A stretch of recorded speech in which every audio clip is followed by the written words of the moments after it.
Tabitha, the functional gynecologist. I'm a board-certified OBGYN and functional medicine physician. I've embraced the world of functional medicine and wellness through my own personal health journey, and I'm super excited to share my wisdom and unique perspective as it pertains to women's health. So if you're struggling with hormone imbalance, weight gain, period issues, anxiety, insomnia, you name it, then you've come to the right place. I want to be your functional gynecologist. So welcome.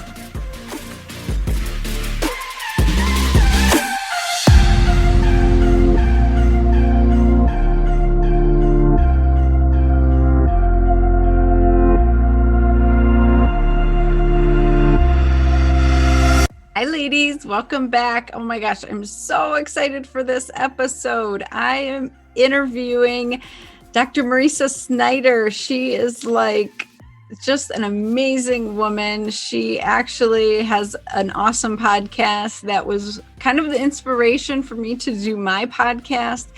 And she is just doing so many amazing things, helping women get their hormones balanced naturally. And she's on fire. She just had a baby at 40 and she just launched like her umpteenth book. She's a best-selling author. She's amazing.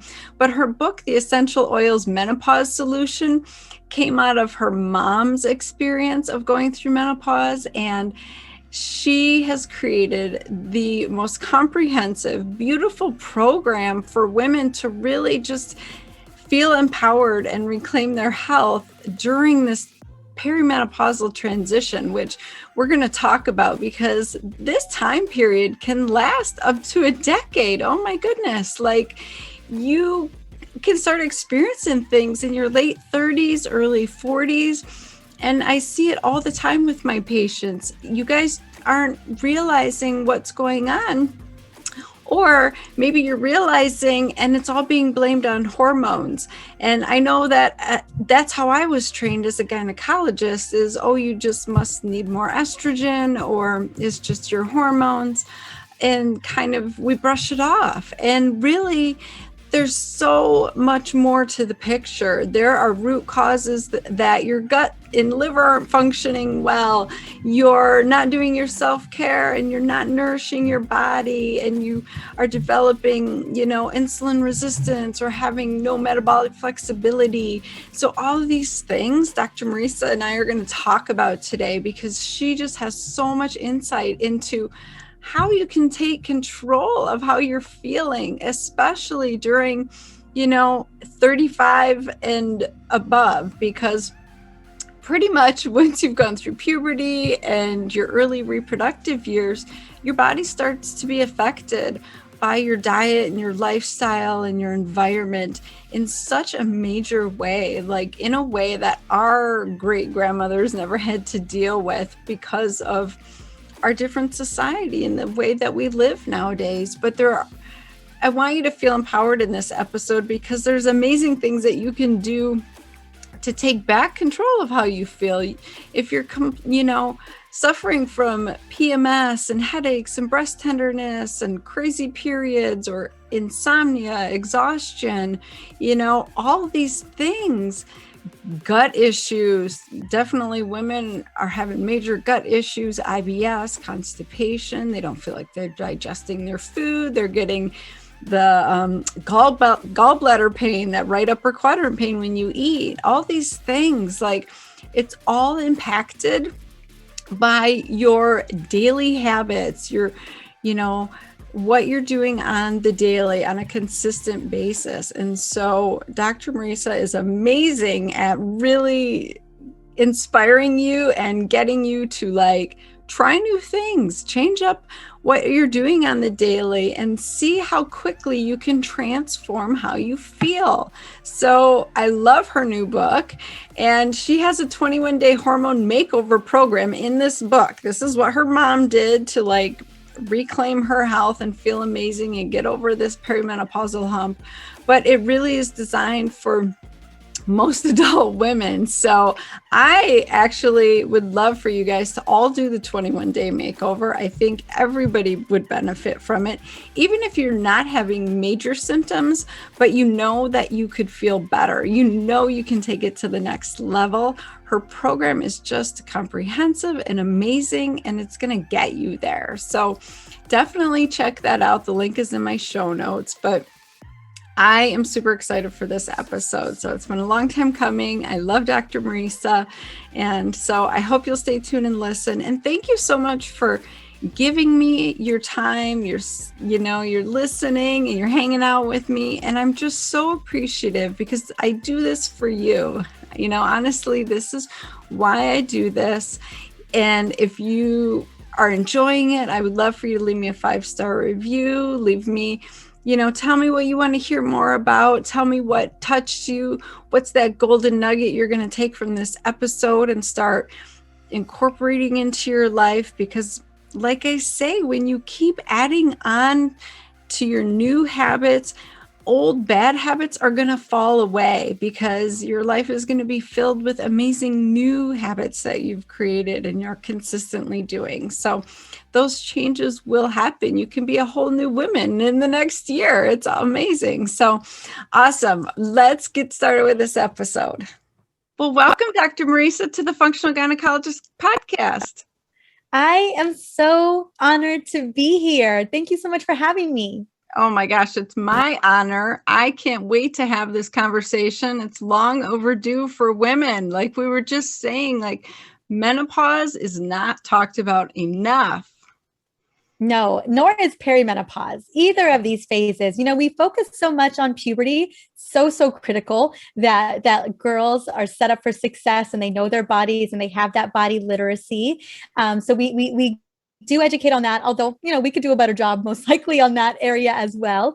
And then, a lot of us, step into childbearing and we have a pretty good sense of how that's running as well. Although I always recommend that women track their cycle so they really have a great knowing of what's going on in their bodies.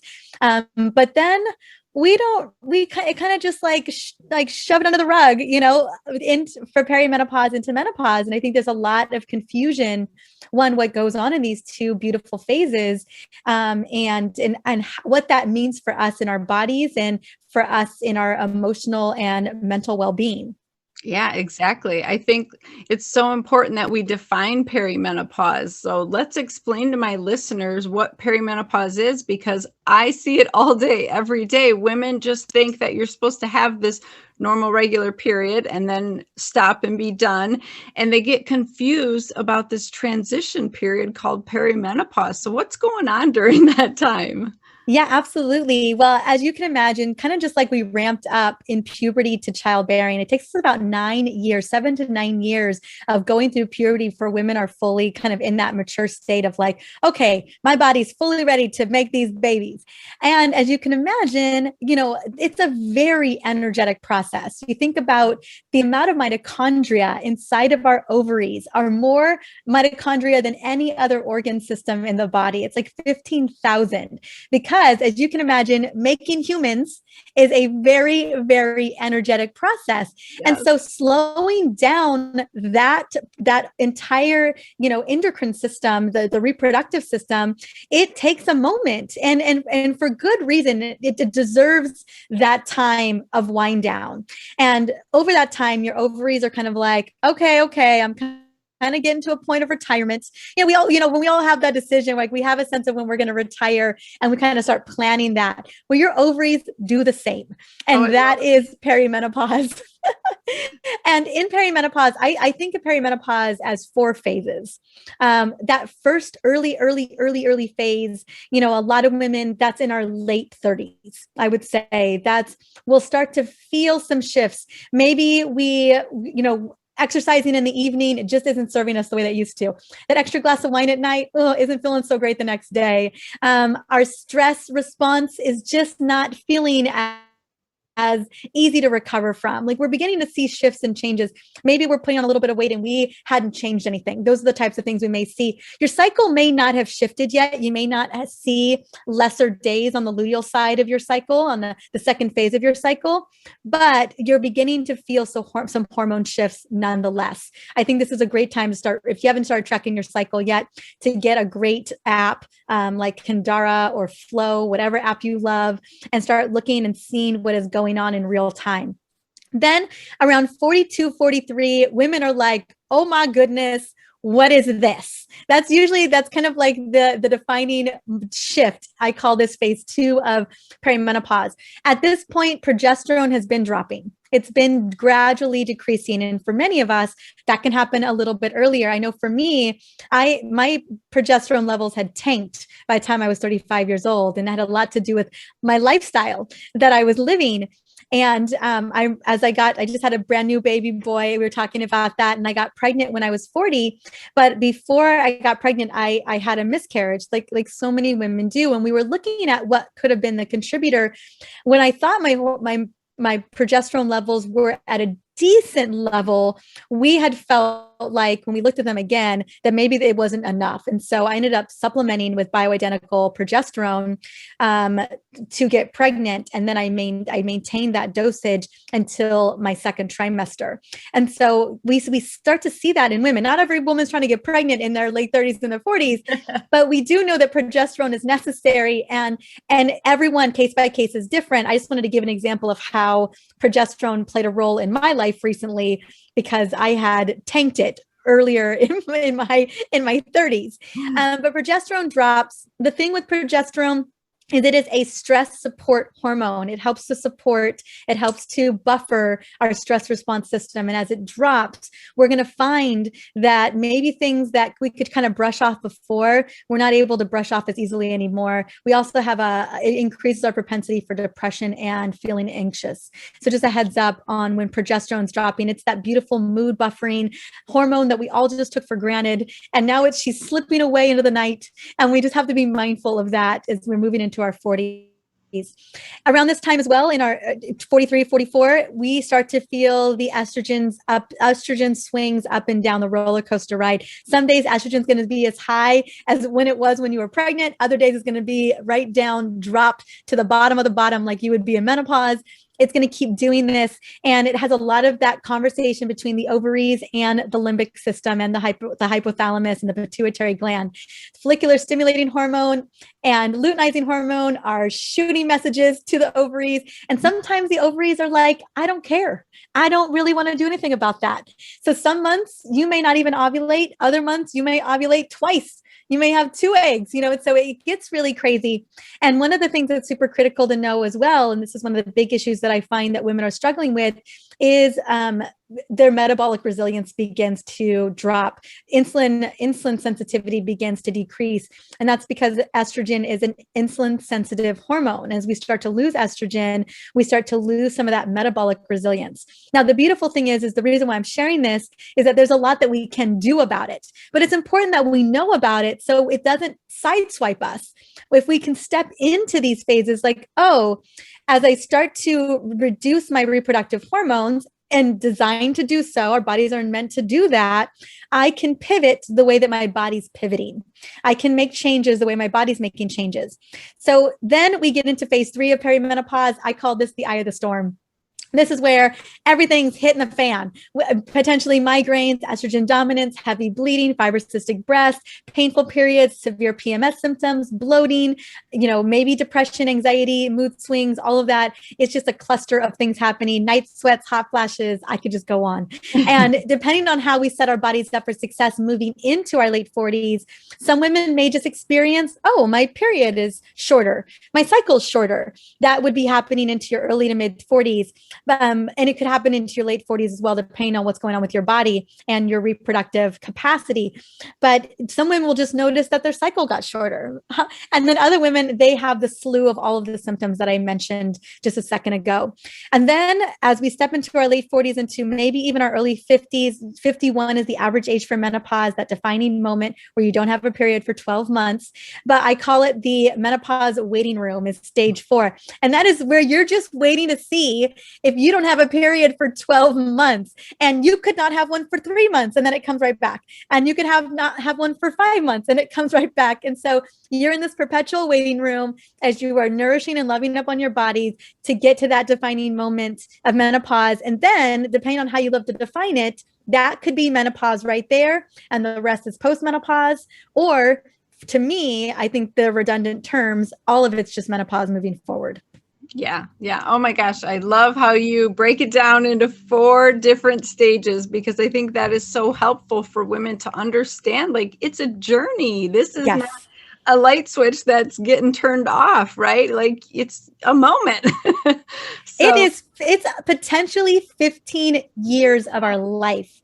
That is and for some of us, it's only 7 or 5. It just really depends. But for some of us, it can be easily 14 to 15 years from inception, like start where things begin to shift, all the way to you are in full-fledged menopause.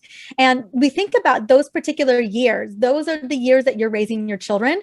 Maybe when they're on the older side, but you're still taking care of them. These may be years where you're starting to take care of other family as well. Your career is probably where it's beginning to be in its major peak, where you're really doing the big things in the world that you always wanted to do. And let's be honest, you are all things to everybody all the time. So there's a lot of other external factors playing a role in what I consider to be a major defining moment in our lives as women. And so it's no wonder that the perimenopause experience, the spectrum of perimenopause, can get swept under the rug and ignored because we've got so much other things externally going on in the world. Yeah. And I love that we're shedding light on this, and you're making it, women realize that this can be a beautiful time in your life. You should embrace it and feel empowered, because there are so much that you can actually do to change how you feel. So you mentioned insulin, and I will tell you, I see this every day with my patients. Nobody's checking their blood sugar and they're fasting insulin, and they can't understand why they're waking up in the night and they can't lose the weight and they have the brain fog. And you check a hemoglobin A1C and they have prediabetes and they have no idea. Like, yeah. Can you it's well above the normal. Yeah, it's so scary. I cannot tell you how many hemoglobin A1Cs I see all the time, and they are 7, 8, 9. Scary numbers. And oftentimes women, they have to beg and plead to get a hemoglobin A1C test even ran.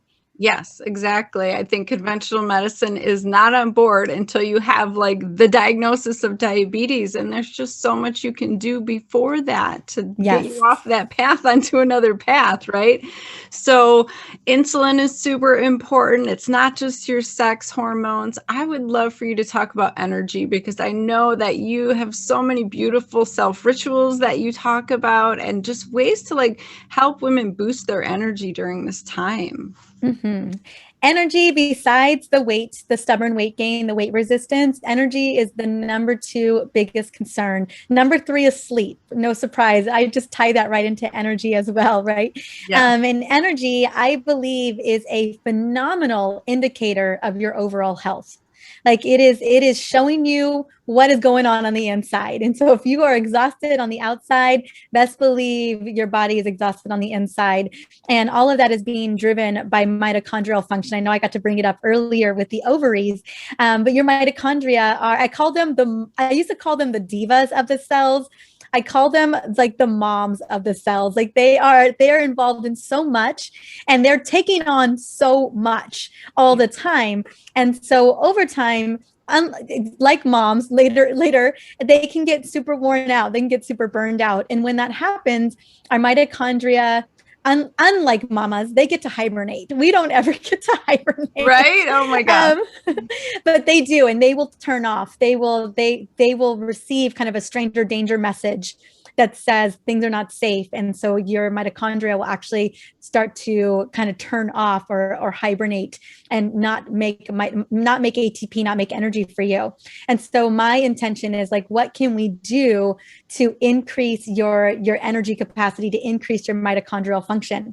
And if you're open to it, I'd love to share some of my recommendations. Oh my God. That would be amazing.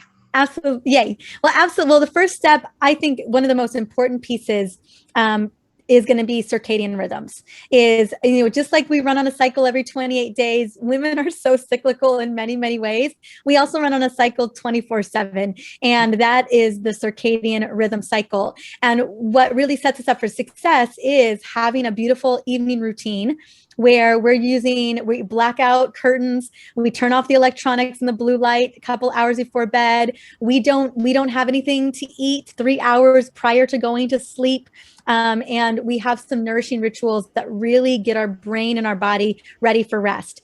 What I learned the hard way is you cannot Tasmanian devil your way into bed every single night. It doesn't work. Your brain is just running on way too much energy and mental chatter. And so I love using essential oils. I love reading a beautiful book, maybe having a meditation that you can tap into, like a 5-minute, real quick meditation that you can tap into, just having rituals that tell your body, kind of like right now, how we're doing with our baby. Like we have a little nighttime ritual for Kingston because rituals are really great for babies to know that it's bedtime. Yes. Well, guess what? That does not change. That is the same for adults too. Why do we think that the rules don't apply to us? I don't know. I mean, babies got FOMO. It's the hardest thing to do is to get them to sleep. You think about how hard it is to get adults to go to bed too, right? We have FOMO. We want to stay up and finish the things and worry about the list we didn't accomplish that day, whatever's going on in our minds. But setting ourselves up for success, getting that deep rest, that REM sleep, so critical. 8 hours a day. If you want to measure it, you can do an Oura ring. There's a lot of other applications. My husband's wearing I forget what type of device he's wearing right now. And I was like, don't even measure our sleep right now. 2 hours. I don't want to know what we're not getting. Yes. Oh my gosh, you poor thing. And so evening's super critical. And then the morning is equally as critical. So melatonin is what we want to fire up in the evening. It's our natural sedative relaxation hormone. We want to use it. Melatonin is so critical to restoration and repair at night. But we cannot fire melatonin off if we're in front of the Netflix TV or Instagram or YouTube or whatever it may be. We've got to be able to let melatonin do its job. And we signal that when it's a dark, cozy environment, ready to turn the brain off. Then in the morning, cortisol is the hormone that wakes us up in the morning. It's called the cortisol awakening response. And that takes you from like groggy waking up to like getting your butt in gear to make your coffee and do all the things.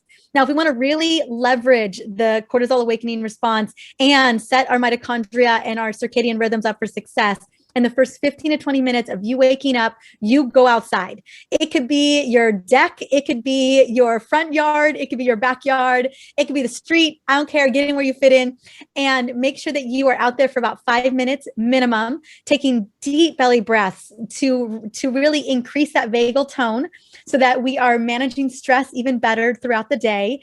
You're getting the vitamin D, you're getting the nature, and you're telling your mitochondria, I love you. I love you because I am supercharging you up right now. Your mitochondria love to be outside. They love nature. They love to be activated in the morning. Such a great way to reset those circadian rhythms. Now, if you want to upgrade on this, go take a 10-minute walk, do sun salutations and yoga, or even work out outside as well. Getting where you fit in. We live on a hill. And so the first thing I do in the morning after I pump is I go down, I get outside, put on my little sneakers, and I walk down my hill, and this hill is steep. And then I walk up the hill, and then I go and do my workout. And I usually do this. I do an intermittent fast. I do a circadian fast. So it's usually 13 to 15 hours. So I love to work out during my fast. And then I break my fast with, I'm not going to lie, I break my fast with a lot of water. I have a really amazing detox water that I drink with apple cider vinegar and everything. And then I drink coffee. I'm not going to lie to kick it. Well, especially now when you're sleep deprived with a little bit. Yes. But I do my 20 ounces of water first and foremost when I'm outside doing my thing. Then I get my coffee. And then I usually break my fast with a little bit of fat to kind of fire up fat burning mode. So if we work out when cortisol is still high and we're boosting that cortisol awakening response, and we're still a little bit of a fast from the night before, we go into major fat burning mode right out the gate. It's the best way to set your metabolism up for success and to really create more sensitivity with insulin levels. So that's my morning routine to get started. And then throughout the day, I recommend 3 or 2 meal magic. Basically, what I mean by that is no snacks. No snacks. Have a 4 to 5 hour break between meals. Because as you can imagine, like think about like processed carbohydrates and sugar and processed foods, hydrogenated fats. You think about the gateway door into firing off insulin and firing off, poor metabolic function. That's just a constant knock at the door, knock, knock, knock, knock, knock, knock, knock. And that is going to drive inflammation, drive hemoglobin A1C up. You're going to see insulin levels skyrocket as well. Things are just going to be off. The weight's going to come on, abdominal belly fat, all of that's going to ensue. But let's say you've cut all the processed foods out. Let's say you've cut all the sugar out, and yet you're still gaining weight. And a lot of that has to do with many of us had been told that snacking throughout the day was a great idea. But instead of something constantly knocking at your door and overwhelming you, especially your mitochondria, imagine someone just knocking on your door every half hour. Just every half hour. Yeah. And your cells and your mitochondria and your digestive system is just like, what? Again, I got to go to the door and answer this door and do the work and break down these substrates, because that snack is ultimately, it's just work for the body, and it's very rare that a snack or snack foods are nutrient dense. It's not too often that we're seeing like a snacky food being, high protein, high fiber, high healthy fats. And so being really mindful about those 2 or 3 meals, depending on what you're doing, and having those breaks in between will also help to create that metabolic flexibility and really allow for your mitochondria to recover so that they can clean shop and work better for you. Yeah. Oh my gosh. You're speaking my language. Like I remember living in that life, you eat constantly because what you're eating is not nourishing. It's not satiating. And I think that for a lot of women is hard to get to that point. You have to break up with your snacks. You have to eat the healthy fats, the protein, the fiber, so that you aren't feeling hungry an hour later. If you want to eat a bowl of cereal that is absolutely garbage, you're going to be hungry an hour later, right? Yeah, hungry, starving. And we know the research demonstrates, I know you know this as well, is that when your cells, it's so crazy, your cells can be glucose starved for what they need when you're eating calorie deficient foods, nutrient deficient foods. Right. And so what that does is it triggers the brain to say, we're starving. We're starving. You need to solve this problem. And it just triggers up these cravings constantly throughout the day. So yeah, you have your breakfast at 8 o'clock or 9 o'clock at night or 9 o'clock in the morning. And then at 11 o'clock, you need something else. And then at 1 o'clock, then you have lunch. And then at 2 or 3, you need something else. And so it becomes this vicious cycle. And we know that when we're snacking and we're eating nutrient depleted foods like chips and crackers and oftentimes bars. And, I used to think that Kind bars were I used to pretend that a Kind bar was doing something good for me, and it's just sugar. It's just lipstick on a pig is really what it is. Oh my gosh, absolutely. But the brain doesn't know any better, and it's thinking it's starved, and it's constantly just screaming messages at you to eat again. And we just get into this perpetual cycle that we have, especially for us as women, as we head into our 30s and 40s. we've got to break. And that's the beautiful thing, is we have the full ability to do so as long as we understand, hey, my body, in my 20s is not my body in my 30s and my 40s. Like, even think about when you were 30, if anyone's listening and they're already past 30, the difference between 30 and 35. It was a big difference. Like, and then you think about your difference between 35 and just 39. Like, your body is shifting. And the beautiful thing is if we make the changes, and the beautiful thing about all of it is that these changes, as unfun as they may sound to some of us, these changes have so many side benefits, so many side benefits, protecting your bones, protecting your brain, cardiovascular support, reducing inflammation. There's so many. Think about like the longevity that we get to have, the long game of having energy and vitality into our 70s and 80s and beyond, because we chose to pivot when our bodies pivoted. Yes, I think that is probably the most important thing you've said. Like, women need to embrace this time and really do everything they can to make it the healthiest time of their life, because you said, like, we're juggling everything. We're taking care of our parents, probably. We're still raising our children. We're at the peak of our careers. We're doing amazing things. We want to go out, hang out with our girlfriends, and we want to look good and still feel young and healthy. And so I think we need to really embrace this idea of, you got to take care of yourself. You got to do the self-care rituals. You have to pay attention to what you're putting your body and nourishing yourself with. So I feel like this book isn't just for menopausal women. I think it's so much more the perimenopausal or any adult woman at this point. I just think that we need to be reminded that it's time to take care of us. Yes, that is the big, big message. And I know, society has sold us a lot of a bill of goods around the wind down and, the sugar and cream in our coffee, like a lot of the things. And a lot of these things just they're not serving us. So when we can tap into that. And, I know that drinking a glass or two of wine for some women is like a way to relax and settle down. But you have to think about the serious implications of alcohol on the brain, on the digestive system, on our insulin levels. It has a profound impact. And so we've got to be able to swap out some of these habits, some of these lifestyles that we have that are helping us to reduce our stress levels and bring in other habits that are really going to nourish us. That's what's going to make the big change. Now, I'll be honest with you. I remember when it shifted for me with wine. And because I love a great Italian Barbaresco, I love a great Barbera. And all of a sudden I was like, oh, no. My liver is like, please don't do this to me anymore. And I just had to have that moment, of really asking myself, like, what is serving you? What is going to serve you? What's going to serve you in the morning? What's going to help you to show up the way that you want to show up in the world? And wine wasn't doing that for me anymore. Well, it probably wasn't ever doing that for me at all, but it definitely started becoming more of a detriment than it was. Like the cost outweighed the benefit.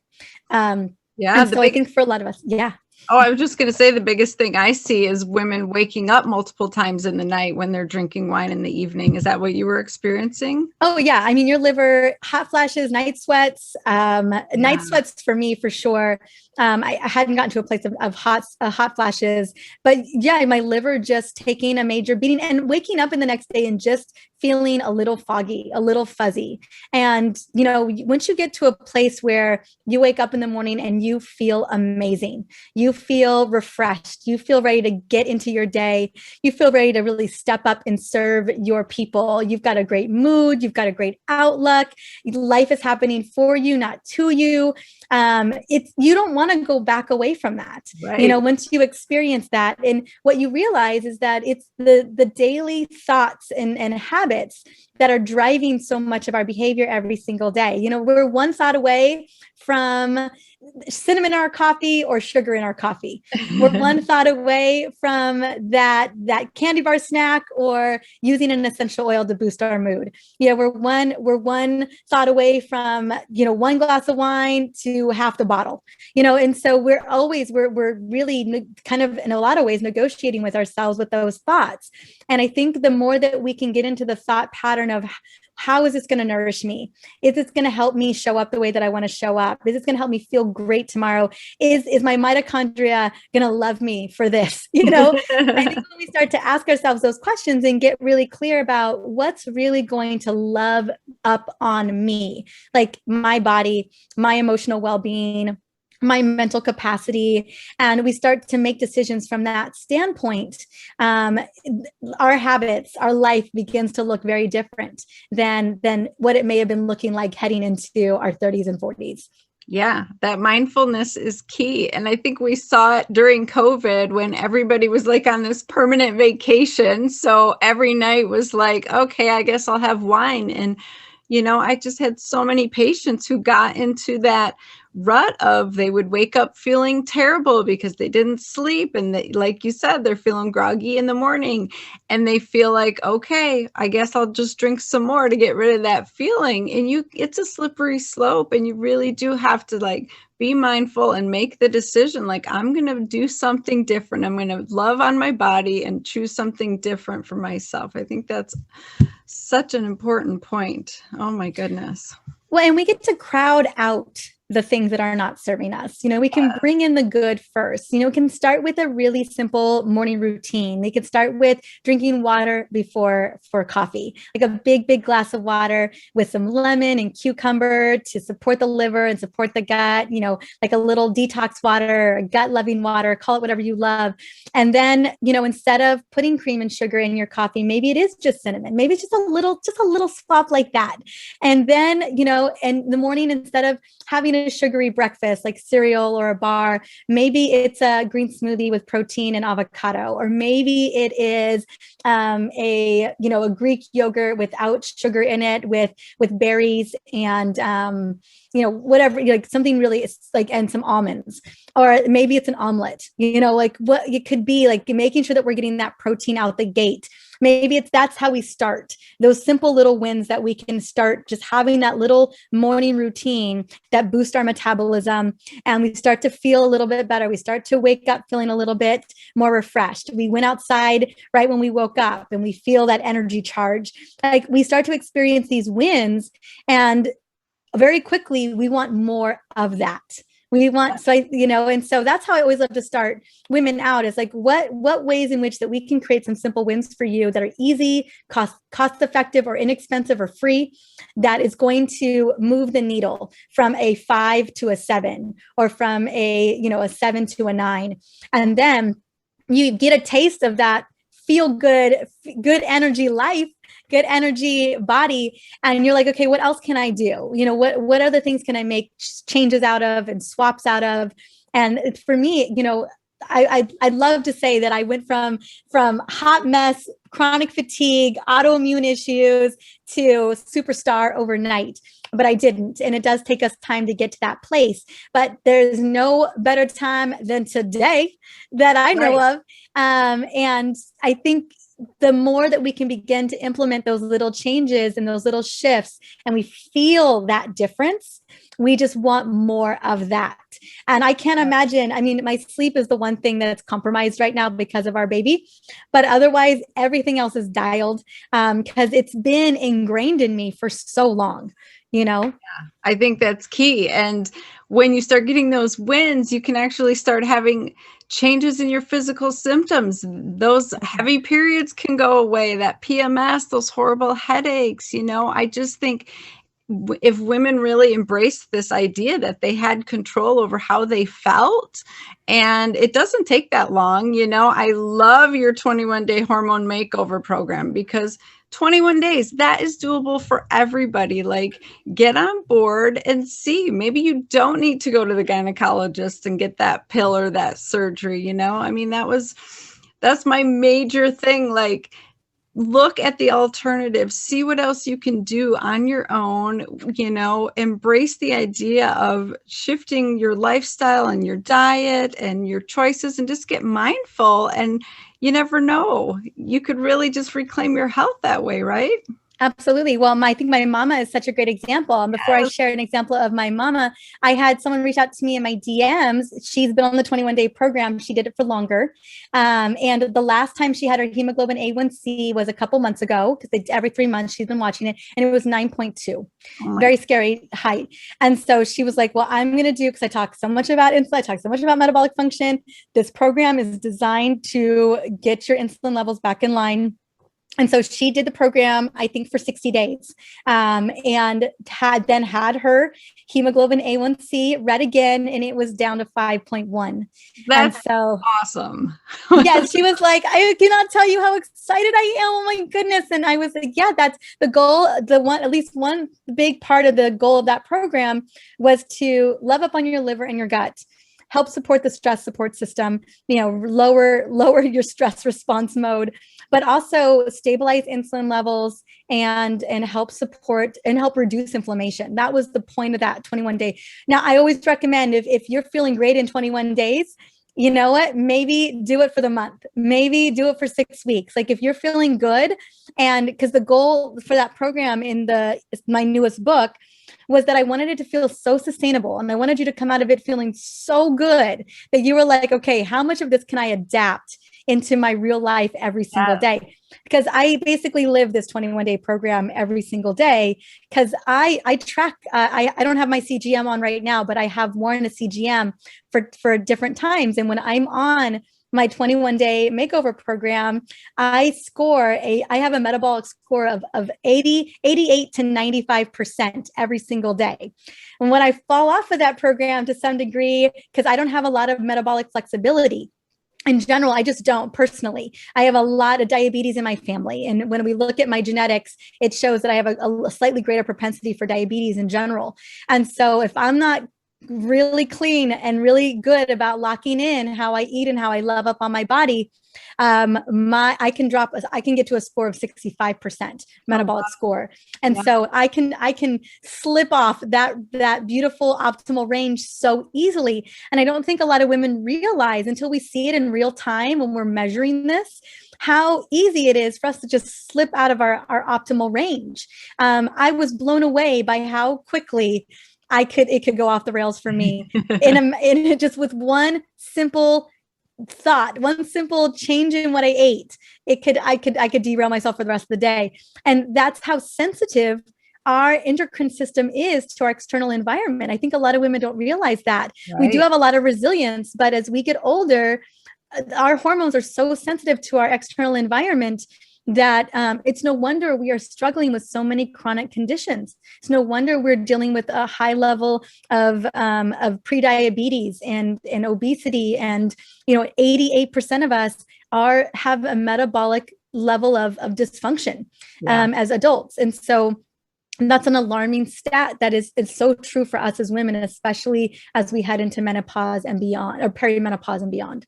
Yeah. Oh my gosh. Thank you for sharing that, because I think people see you and you have it all together and they just assume it's easy for you. Right. And so people need to realize that everybody's got their struggles. Everything's not perfect. It can be a challenge, but it's worth doing because you feel so amazing and you're having a baby at 40 and rocking it. It's because you're consistent with what you're doing.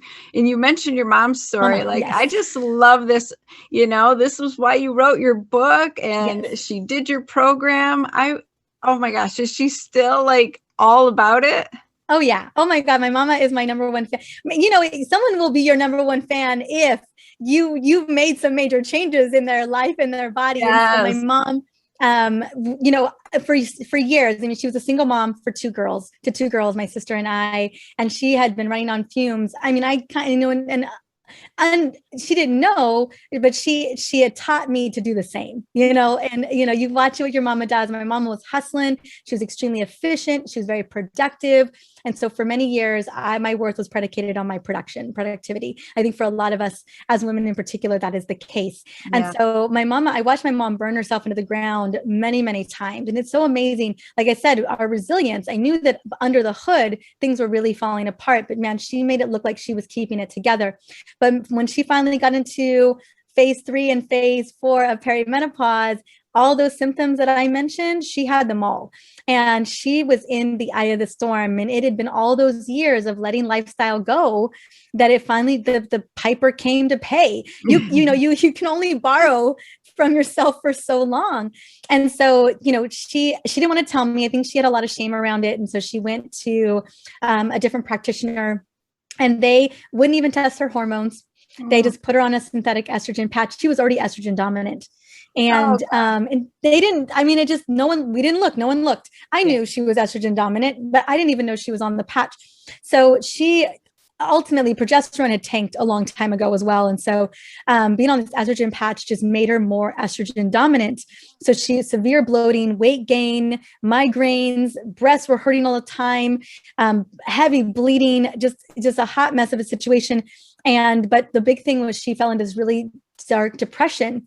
And finally, 3 months, she called me in the middle of the night and was like, I'm so scared. Something's wrong with me. And that's when I realized that she was I would not overdosing on estrogen, but she had way too much in the system. It was definitely a major imbalance. And that's what ended up transpiring for her. And every woman's very different. That's why I think it's so important, especially at these ages, to really be looking at your labs to know what's really going on. And so we weaned her off of all of that. And I put her on what then was a 60-day program. Today, I dialed it down to a 21-day program, but by all means, anyone can do it for 60 days or for 90 days, however long you love to do it. And in that 60 days, she dropped 25 pounds. Her mood came back. She had more energy. She was sleeping throughout the night. The hot flashes were gone and everything. We cleaned up her liver, self-cared her up, and made sure we filled in those nutrient gaps. She was very low in iron and B12 and B9. She was struggling with some of her low in vitamin D. And so we cleaned all that up as well. And it was right before she was about to turn 50. And I remember she was a different woman. She's like, I literally feel like I'm in my 30s again. Like, I didn't think that this was possible. I could ever get this back again. And she made a declaration. And I didn't at the time, she had been sharing it with me, but it was more clear for her. I didn't really realize it until she was into her 50s that she was living this new life. But she decided that she was going to live her 50s and beyond on her terms. She was going to do it with her new energy. She was going to play competitive tennis. She was going to run marathons. She was going to have hair extensions and eyelash extensions, and she was going to look and live her best life. And that is exactly what she did. And so she ran like 70 marathons and half marathons. She was competing in tennis matches. She just looked gorgeous and glowing. She literally looked like she was in her 30s and living her best life. And still to this day, she just finished a marathon a couple weeks ago on Mother's Day weekend before she flew to Hawaii with us. That gives me goosebumps. That is just so beautiful and so empowering. And I hope that everybody listening is like, I can do that. I can take control of my life and make it look different. I love the idea of getting into a new decade with a whole new plan for your life. It's beautiful. And right after you had been at the lowest of low. Yes. Right. You had thought you had hit ground zero, and within a year and a half, massive transformation, honestly, within less than 3 months, massive transformation, but then stepping into this ain't my mama's menopause. This is not how I'm going to reinvent exactly how I want this to go. I'm going to live the life I've wanted to be living. And it was really for my mom. Here's the thing. We've got all the tools. We've got all the resources. We can implement those, the healthy habits out the gate. I've got all that. It's literally in this book. But it's the mindset that is the game change. Yes. Well, and you did hit another really important point. Like, your mom went to a gynecologist and got an estrogen patch because, unfortunately, I hate to admit it, that's how we're trained. We're trained like estrogen's really the only concerning hormone at that time. And if you're having symptoms in perimenopause, you must need more estrogen. we really aren't taught that progesterone is an important hormone. It's just to protect the uterus, and it really does women a disservice. And so I want my listeners to understand, like, if things don't feel right or make sense, you can get a second opinion. You can go somewhere else. You can question your physician. They don't necessarily know everything. So that's such an important point. And it kills me that your mom struggled because of the medical system, So I really want women to understand that there's more than just finding the right pill for your situation. So absolutely. Well, and estrogen and progesterone aren't going to fix the metabolic concerns. No. They're not going to fix the inflammation. They're not going to fix the burdened liver or the unhappy gut or the exhausted mitochondria. It's again, that's using that statement again, it's like putting lipstick on a pig. Like, we're just not going to. So we've got to be honest about what other things are happening and contributing to hormonal imbalance inside of the body, that as much as I would love a progesterone serum and an estrogen patch to go in and clean up and fix, it's simply just not true. And I think so often women, they come in with all of these symptoms that I just mentioned, and issues.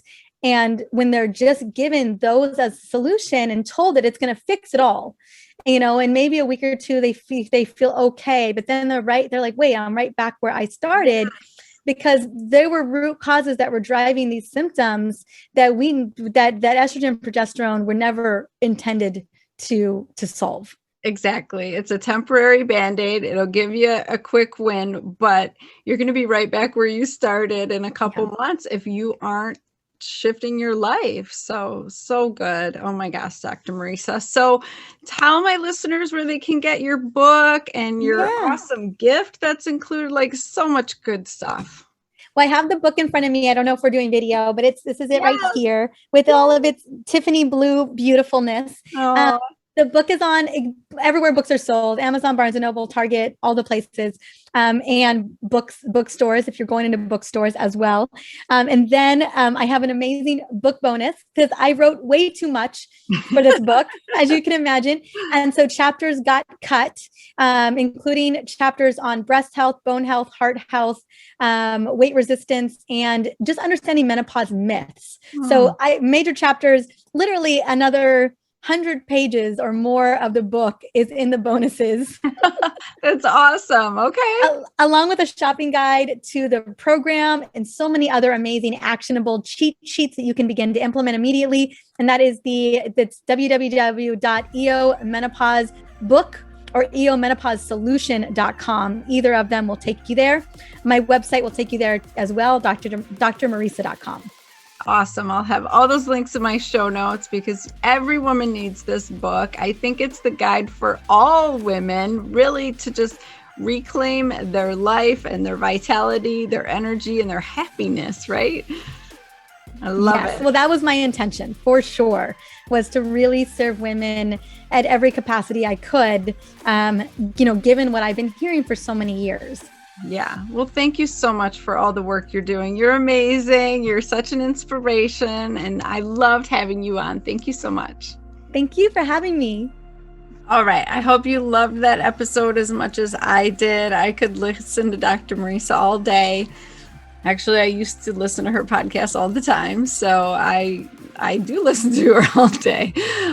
She's wonderful. I love her perspective on things. I love that she keeps it natural and really embraces the fact that you have power over how you feel and how your body functions on the daily basis. So she's a beautiful example of creating the life that you want to create by having that mindset and really doing the daily habits that get you to be to the place that you want to be. If you want to have a certain life and feel a certain way and be healthy mind and spirit, like, make it happen. Start making those shifts. Write down how you want to feel, what you want to do, and then what do you need to make that happen. That is what I have done for the past few years, and it's been life-changing. I mean, you guys know I've been I've gone through a lot of huge changes, and it's because I'm very mindful about my choices, of what I'm putting in my mouth every day, how I'm moving my body, how I'm interacting with people. And if you can really get mindful and make deliberate choices and change your habits, you're going to get everything that you want. So I would encourage you to do the 21-day hormone makeover. It's going to be awesome. You're going to feel empowered, like, oh my gosh, I have control over how I feel. This is amazing. And you might need help or guidance from someone like me. You might need a specific supplement for metabolism or glucose control, because maybe you have developed insulin resistance or diabetes. Maybe you do need some hormones of estrogen or progesterone or testosterone because your levels have tanked and gotten so bad from, all these years of dysfunction that you do need that to have a win, to get back into balance. And that's okay, as long as you're doing the other things, you're doing the other work. Because like I said, taking hormones, it's kind of a Band-Aid approach, and it will help you feel better for a while, but it won't be the only reason if you do have adrenal dysfunction or gut health issues, or you're abusing your liver, that kind of stuff. Like, all that stuff has to be addressed, or the hormones can only help you so much. So I love just taking an individualized approach and just like, let's look at you and your particular situation and your levels of hormones and blood sugar and insulin and cortisol and thyroid, and let's get you optimized. Because a lot of times we'll think like, this diet is supposed to be good for everybody, or this exercise is supposed to be good for everybody, but it's not true, because we're all individuals and we all have different levels of resiliency, and we're at different times in our life and have different nutrition status, like so many factors. And so I don't want you to ever count anything out or assume that you can't feel better or get relief because what you're doing is not working. It just might be not right for you. So I love working with women one-on-one and finding out like what's going on in your body, not your friends, not your sister, not your cousin or your mom, like what's going on in your body and how can we support you getting back into balance? What nutrients are you deficient in? What are your hormones? Is your thyroid being intact? What does your gut microbiome look like? Is it a hot mess? You got yeast overgrowth? Do you got the wrong bacteria living in your gut? Are you not making digestive enzymes? What's your liver doing? Is it not able to metabolize your estrogens appropriately? So many questions that we can answer working one-on-one and really getting to the root cause of your issues. So that is key. That is what I want you to understand is you can reach out to me. I will help you. I will walk you through this process and we will figure out your root cause issues that you need to tackle. Especially if you do like a 21-day hormone makeover and you feel a little bit better, but you're still having issues, then we know like there's more rocks to uncover. There's something that we haven't found out yet. So we need to, don't leave any stones unturned, right? So don't hesitate to reach out for me. I work with women all over the country and now the world. I got women in Australia, Canada, Britain, Hawaii. It's wonderful. I love it. It's like what I love to do. So I want to help you reclaim your health. I am here for you. Just go to www.drtabitha.com. That's 3 A's, no I's. The link is in the show notes. And don't hesitate to reach out. And I want to hear from you. I'm here for you. Okay, ladies? All right. Go have a kick-ass week. Bye.